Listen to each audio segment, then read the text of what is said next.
If you want to completely obliterate the stereotype of the angry and stressed high school stage manager, stick around. My name is Kent, and this is your half-hour call.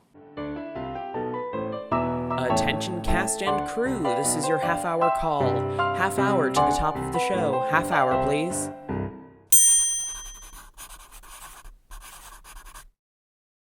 Alrighty friends, welcome back to yet another episode of the Almost Complete Guide to Stage Management. If this is your first time here, welcome. My name is Kent and you are watching Half Hour Call. Half Hour Call is dedicated to shining the spotlight on technical theater, so if you want to be notified every time we release another how-to video, interview with industry leaders, or general theater update, make sure you hit that subscribe button and notification bell. Though sometimes it can feel as pointless as herding cats, running a rehearsal room is one of the biggest jobs a stage manager has. Making sure everything moves smoothly while simultaneously ensuring that you have the documentation to maintain the show once the director leaves is no small feat. Now I'm gonna be honest with you, I had a lot of trouble figuring out how to do this video. I probably wrote down 3 or 4 different versions of outlines and things to talk about. Running a room really isn't something that you can just tell someone how to do. You really have to get in there and observe how rooms are run by stage managers that have been doing it for a while and figure out what your style is going to be. And I know that's probably not very welcome news for people that have been thrown into the stage management role and are watching these in a panic trying to figure out what to do because they've never done it before. But I promise I'm going to do my best to codify what goes through my brain when I'm running a room and things that I've picked up from the fabulous stage managers that I've worked with. Do me a huge favor, and at the end of this video, let me know if I was successful by telling me in the comments down below. And if you've been doing this for a while, what are some things that go through your mind when you're running a room, or things that you think about? And running a rehearsal room is so much more than just staring at a stopwatch and calling breaks. So as soon as you hit that like button, we can dive right in. Go ahead. I'll wait.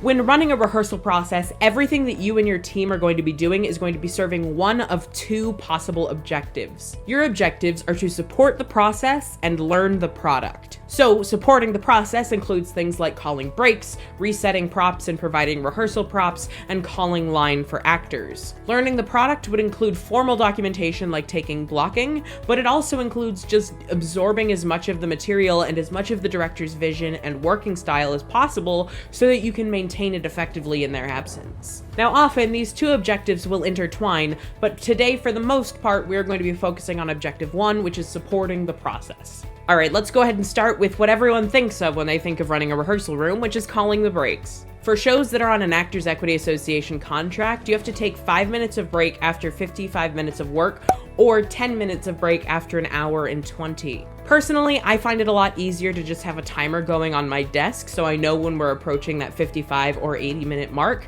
and that way I don't have to do any time math by looking at a clock, which is one of my personal arch nemesises.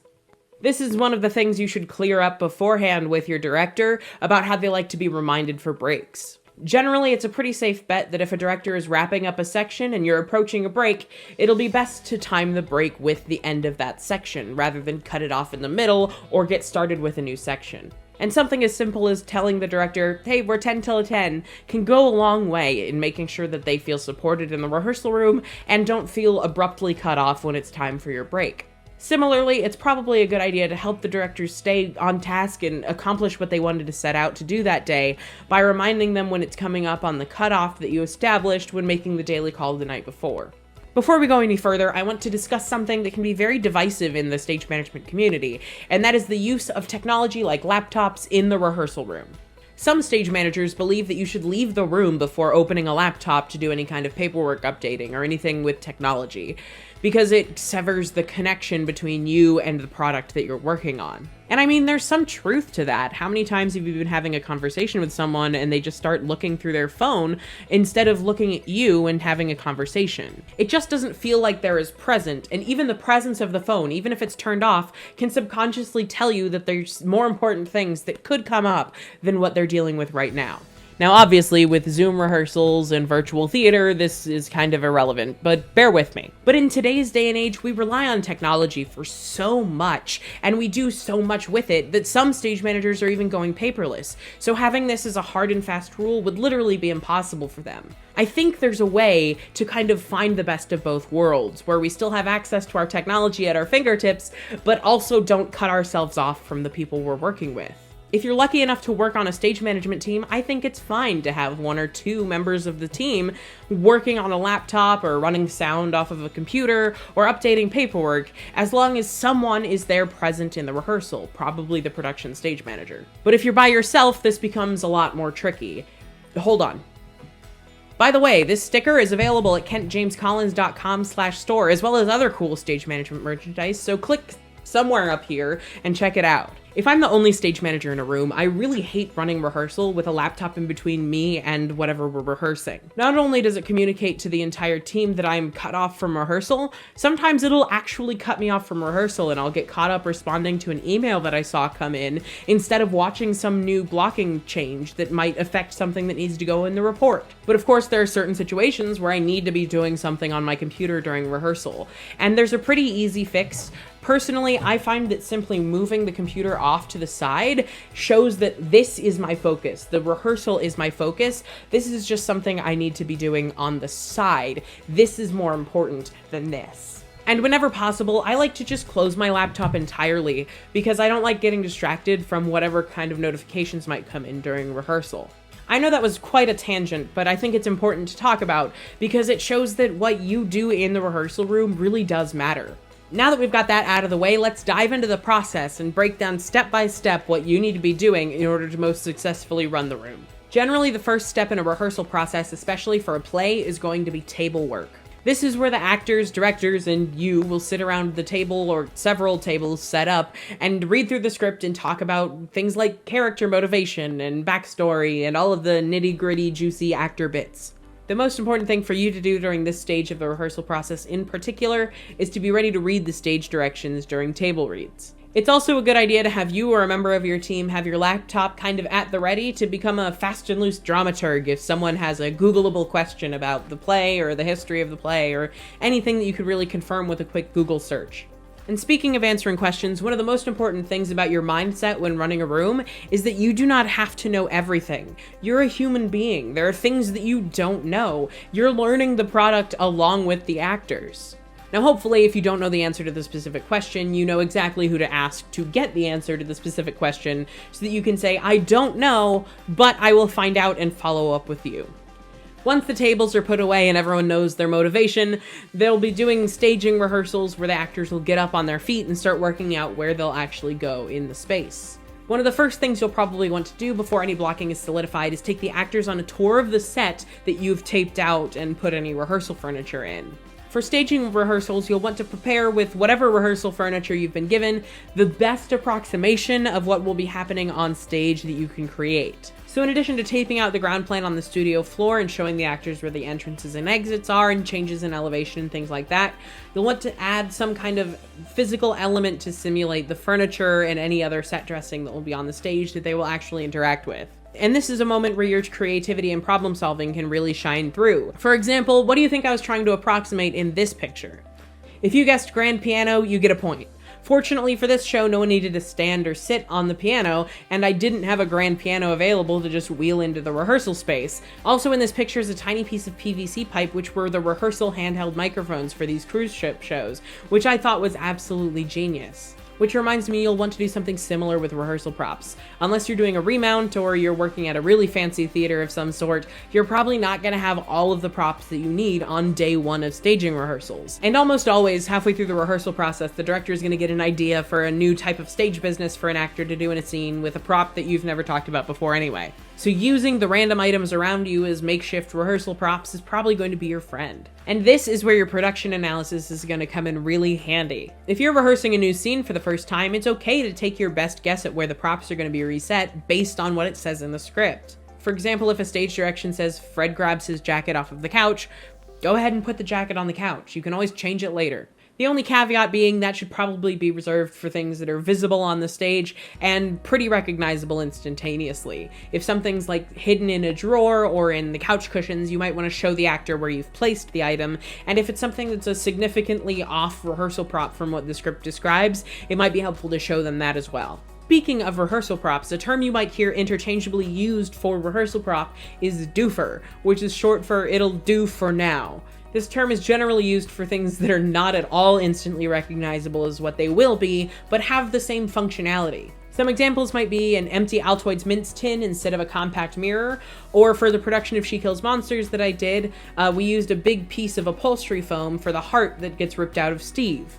Have you ever said a sentence and then didn't realize how weird it sounds out loud until you said it out loud? And during these staging rehearsals, you're probably going to be doing scenes over and over again, and the director will tweak little bits here and there or make giant changes. This is a time to see what works and what doesn't work, and that doesn't just apply to the acting beats or to the blocking itself. This also applies to your props preset. This is really going to be a time, particularly if you're an ASM, to really zone in on how the actors are using the props themselves. And if they have trouble with anything, how can you adjust it to make what they need to do with that prop an easier time? And the last thing to talk about specifically for staging rehearsals is something that, unfortunately, like I said, is really difficult to just explain. The more you work with directors, and especially the more you work with an individual director, you'll sort of get a sense of their timing and their rhythm for when they're going to want to move on to something and when they're going to want to go back and do something again. Once you start really honing in on that rhythm, you can start to anticipate what they're going to want to do. So instead of resetting for that scene, you might get the stuff ready for the next scene, so you save a little bit of time while they're doing their notes. And as a general rule, the last stage of rehearsal is going to be when you're putting it together. Cue music from Sunday in the Park with George. No? Can we do that?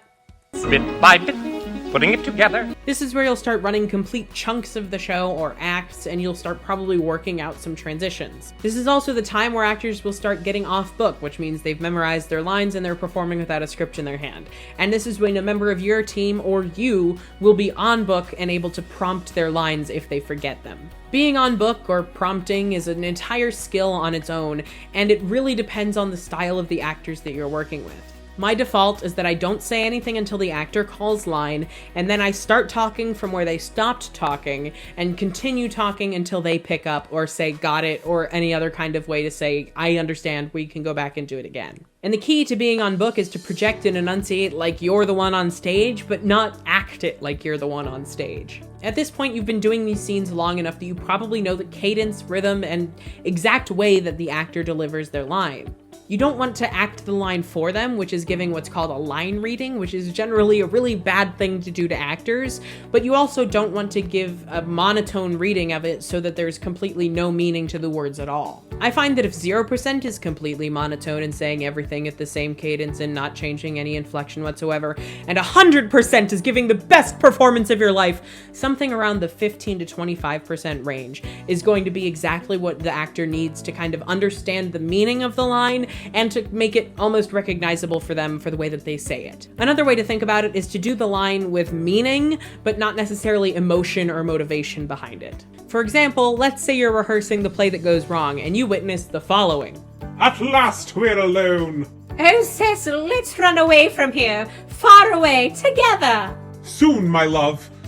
Line. Soon, my love, but we must be careful. We mustn't arouse... Soon, my love, but we must be careful. We mustn't arouse suspicion. I would like to formally apologize to Henry Shields, Jonathan Sayer, and Henry Lewis for that performance. But hopefully that makes sense. It can be kind of intimidating to do it at first and confidently jump in there with the correct line as soon as they say line, but as long as you're following along really closely and make sure you speak as if you're hitting the back wall like you're on stage, it's gonna be fine. The other thing that you and your team can do to help support the process of putting it together is to start simulating what will be happening on stage once you get into the theater itself.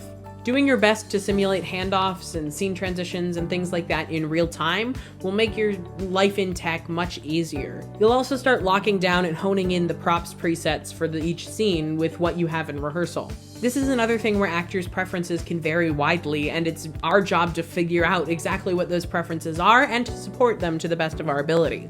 So on one end of the spectrum, it's actors who need everything to be exactly the same every single night or they'll be thrown off. So these are people who, like, the angle of a mug needs to be exactly the same, or the page that the book is open to need to be the same. And then on the other end of the spectrum, there are people like my friend Rachel Bertram Powers, who describes herself as a messy actor. So if you're looking for a certain book on a bookshelf, that actor will want it on a different place in the bookshelf every single night. And of course, because of Murphy's Law, these two actors are always in the same scenes together. I'm going to go ahead and warn you now that there are going to be some actors that are not going to be happy no matter what you do. So no matter how precisely you preset the show, there's going to be something that they're going to have to complain about, or how they need it differently, or how you did it wrong.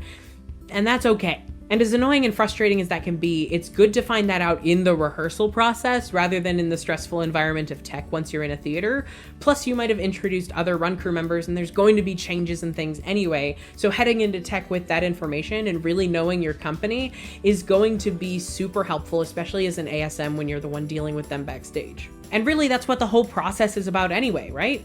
Learning to best support that specific company and that specific show to the best of your abilities every single night. So hopefully this will at least give you a solid jumping off point to allow you to run a room confidently and to achieve your two main objectives of supporting the process and learning the product. If I missed anything, please do not hesitate to let me know in the comments down below, because as a community, we know so much more than I do as an individual.